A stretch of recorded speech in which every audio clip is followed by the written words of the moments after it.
Before the modern rating boards even existed, early filmmakers were already waging war against morality itself. Between flickering reels and live orchestras, they slipped in scenes so daring that entire towns banned projectors overnight. These were not just stories, but confessions of a society in rebellion. Today, we rediscover the 15 boldest movies made before 1925, when even the censors themselves walked away in shock. Number 15. A Fool. There was. 1915. Long before the word villainous became fashionable, audiences met Theda Bara as the original screen vamp. A Fool There Was both a sensation and a scandal. Critics called it dangerous for showing a woman manipulating men through charm and destruction. In a single silent performance, Bara became the symbol of forbidden temptation and moral collapse. The film followed a wealthy man who abandons his wife after meeting an alluring stranger on a voyage. Under her influence, he loses his fortune, his family, and his sanity. The message was clear, but its method enraged moral guardians. Women fainted in theaters, church groups protested, and newspapers warned that the film glorified sin. Behind the curtain, Bara's persona terrified studio executives. Fox had stumbled into uncharted territory. Rumors spread that priests demanded the reels be destroyed. Censorship boards in Pennsylvania and Ohio banned it outright, fearing its effect on young women. For decades, prints vanished, and only fragments survived. When rediscovered, film historians hailed it as a turning point in female portrayal. Its boldness lay not in revealing skin, but in exposing power. Today, it stands as proof that even silent cinema could whisper rebellion loud enough to echo through a century. Number 14. Hypocrites, 1915. When Lois Weber released Hypocrites, audiences were stunned not by violence, but by truth. It was the first American film to show a transparent allegory of human deceit through the figure of truth itself, represented by an ethereal woman holding a mirror to mankind. Weber, one of the few female directors of the era, crafted a parable that condemned corruption and religious hypocrisy. Churches turned on her. Newspapers called it blasphemous. The symbolic figure of truth appeared as a living statue meant to reveal moral decay. Audiences were not ready for such confrontation. Police raided theaters in Chicago and Boston, confiscating prints. Protesters formed lines demanding the picture be burned. Weber refused to bow.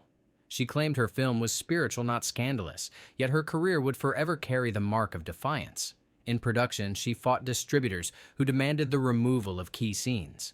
Studio men tried to soften the tone, but Weber persisted, shooting multiple endings to outwit the boards. Some reels were smuggled to Europe, where critics praised its courage.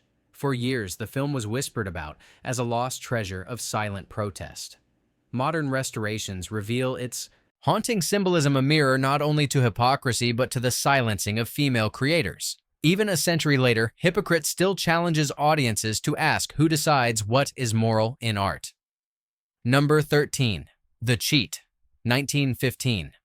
Few early films burned as hot with controversy as Cecil B. DeMille's The Cheat. It was a tale of passion and punishment wrapped in shadows and suggestion. Audiences had never seen such intensity. The story centered on a woman who borrows money from a powerful foreign investor only to defy him, sparking a violent confrontation that scandalized viewers everywhere. The uproar was instant. Censors condemned it for its depiction of obsession and dominance. Newspapers debated whether it was art or depravity. Even worse, the film's portrayal of the villain as Japanese ignited diplomatic protests. DeMille was forced to alter the character's nationality in later prints. During filming, rumors spread that DeMille defied his own studio to preserve the most daring scenes. Actors risked careers by participating.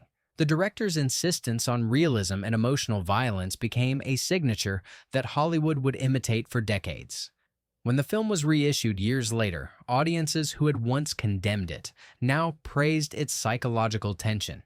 Historians regard it as a milestone in lighting and visual storytelling, but its real legacy lies in its courage to unsettle. The Cheat proved that suggestion could be more powerful than spectacle. Its shadowy images carved fear and fascination into early cinema's conscience and left censors with nothing to cut but their own sense of control.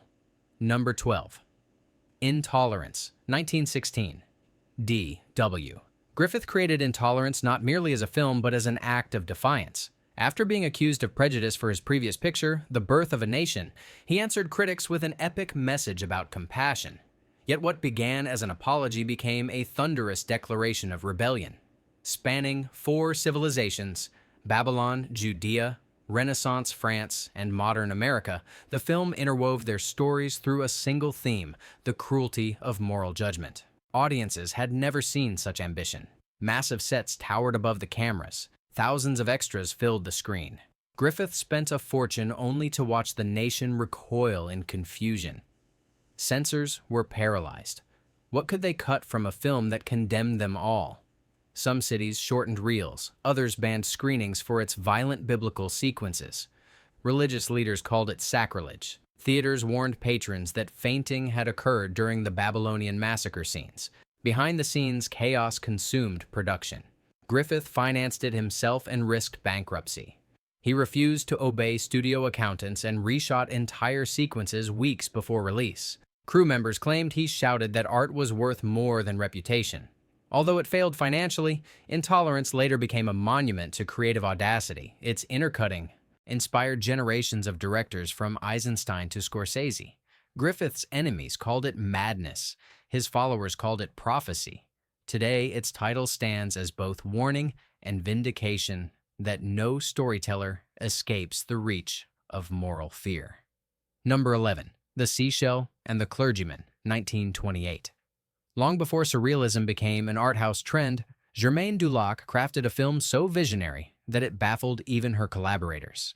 The Seashell and the Clergyman played like a fever dream, a descent into obsession and desire masked as theology. The British Board of Film Censors simply gave up declaring it meaningless and refusing classification. The story followed a priest haunted by visions of a mysterious woman, a reflection of temptation and spiritual decay. Dulac used distorted lenses, shifting shadows, and rhythmic editing that seemed to pulse with hidden meaning. Nothing like it had ever been projected before. Critics split in 2 camps. Some hailed it as revolutionary, others called it the work of lunacy. During its premiere in London, audiences rioted, some demanded refunds, while artists like Antonin Artaud, who wrote the screenplay, declared it an assault on rational thought. Behind the camera, Dulac endured relentless interference from male producers who accused her of destroying Artaud's script. She countered that film was her weapon against conformity. In secret, she screened uncut prints in Parisian salons where young filmmakers studied her technique in awe. Decades later, historians recognized it as the first surrealist film, predating Buñuel and Dalí. The censors who could not comprehend its message had ironically preserved its legend. The Seashell and the Clergyman remains an unanswered riddle, a film that defied meaning itself. Number 10. Salomé, 1923.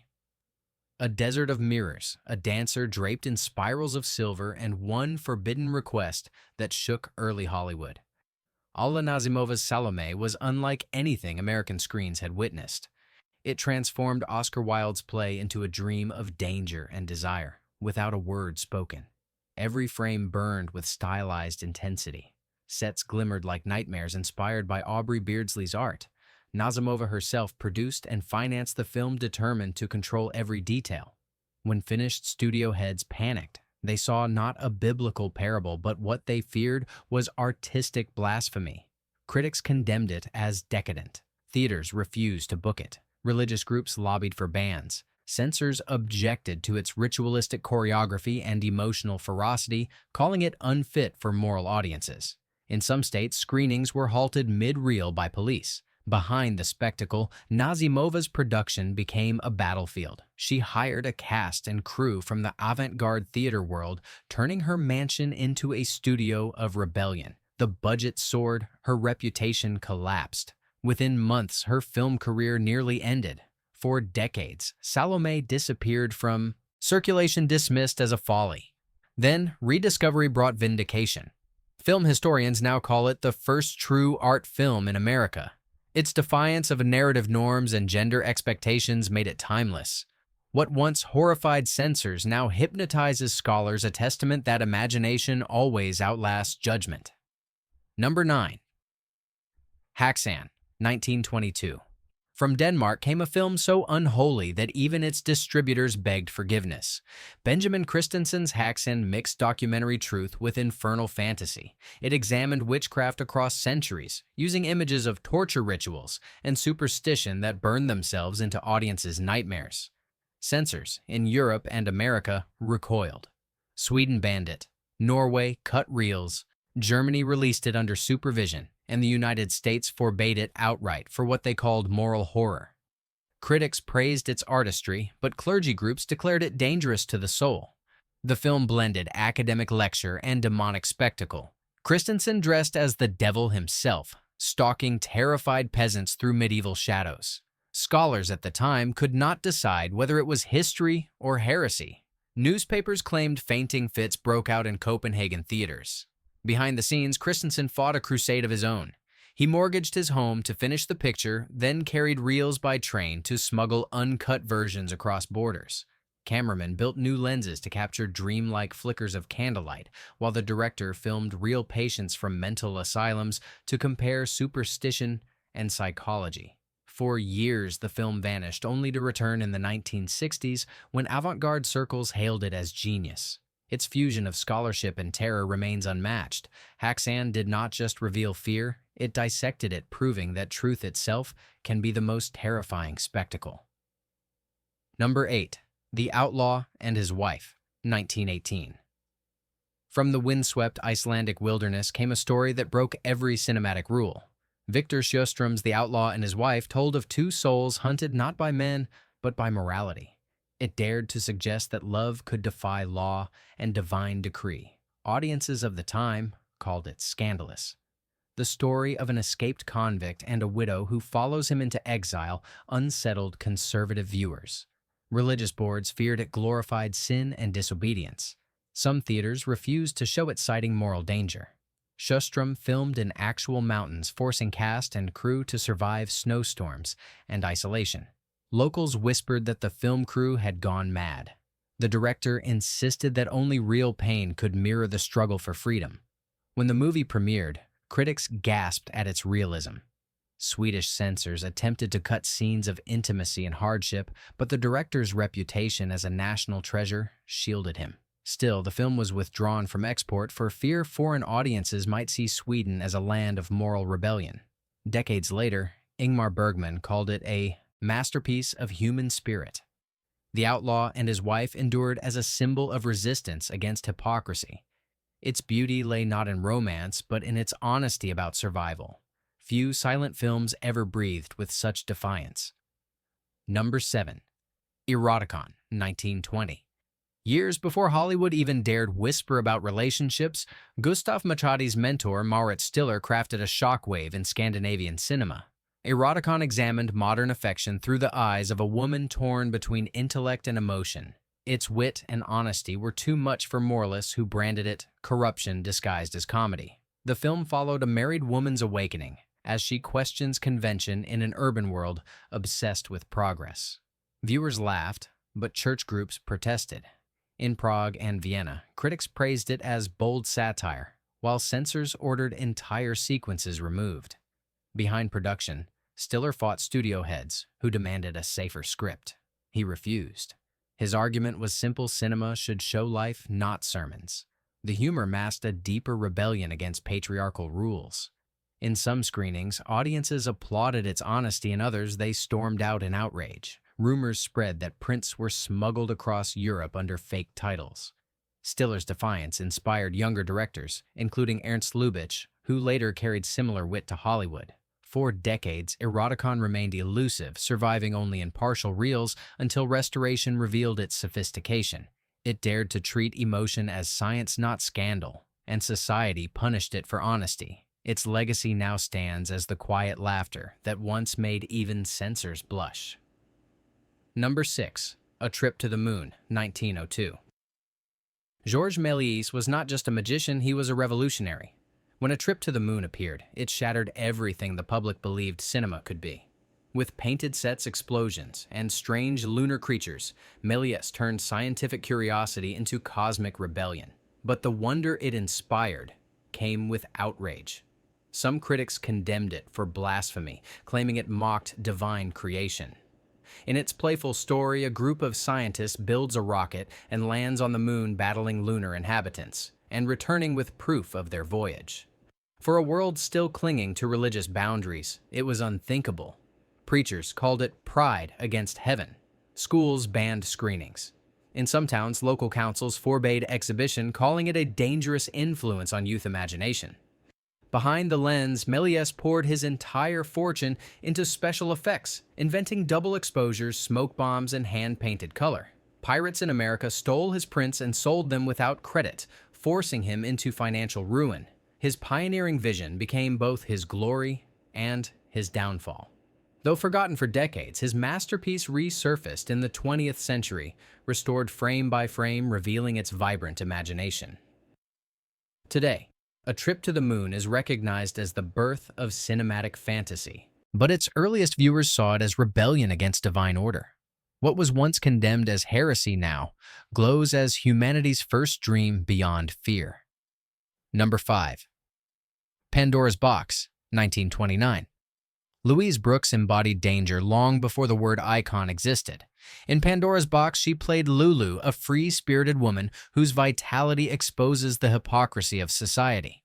G.W. Pabst's film shocked Europe by showing a heroine punished not for wrongdoing, but for independence. Audiences recoiled not at the story's tragedy, but at its honesty. The picture faced relentless censorship. German authorities trimmed scenes claiming it undermined national morality. Britain banned it entirely, calling it unfit for civilized audiences.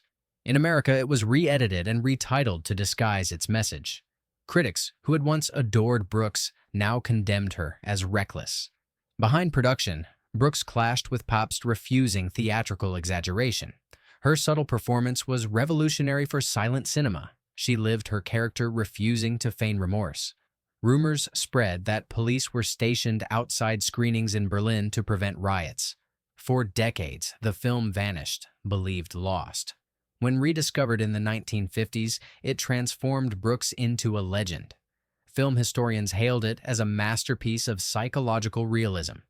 Pandora's Box exposed not immorality, but the cruelty of those who feared freedom. Its lasting power lies in its refusal to apologize. Brooks's gaze remains eternal, daring audiences to judge themselves instead of her. The film still whispers one truth, that no authority can cage the human spirit once it tastes liberty. Number 4. The Cabinet of Dr. Caligari, 1920. From the shadowed alleys of post-war Germany emerged a nightmare painted in twisted geometry. The Cabinet of Dr. Caligari redefined horror and dared to diagnose a nation's madness. Audiences had never seen sets distorted like broken mirrors, nor stories told through the eyes of delusion. Critics were divided. Some called it genius, others dangerous to mental health.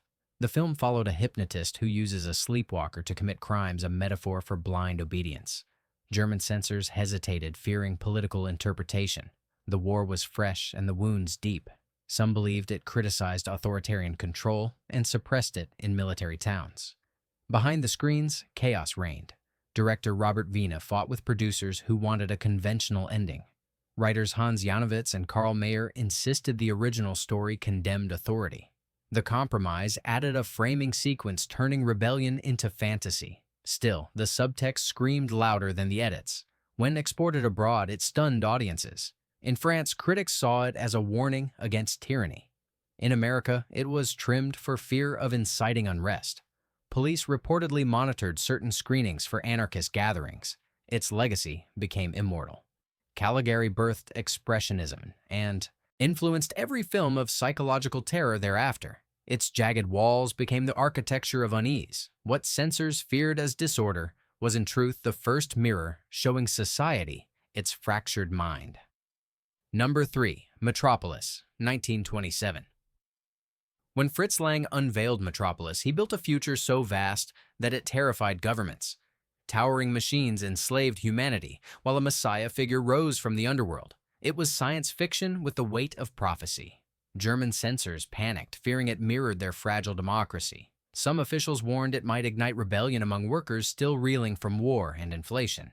The story centered on a city divided between the powerful elite above and the laboring masses below. In its heart, a woman of compassion preaches unity only to be replaced by a mechanical impostor created by a mad inventor. The images were staggering towers of steel, rivers of workers, a robot given life by lightning. It was not fantasy, it was revolution disguised as spectacle. Censorship boards demanded cuts, scenes of uprising and religious imagery were removed. Foreign distributors butchered entire subplots. The original version vanished, and Lang's vision fractured across continents.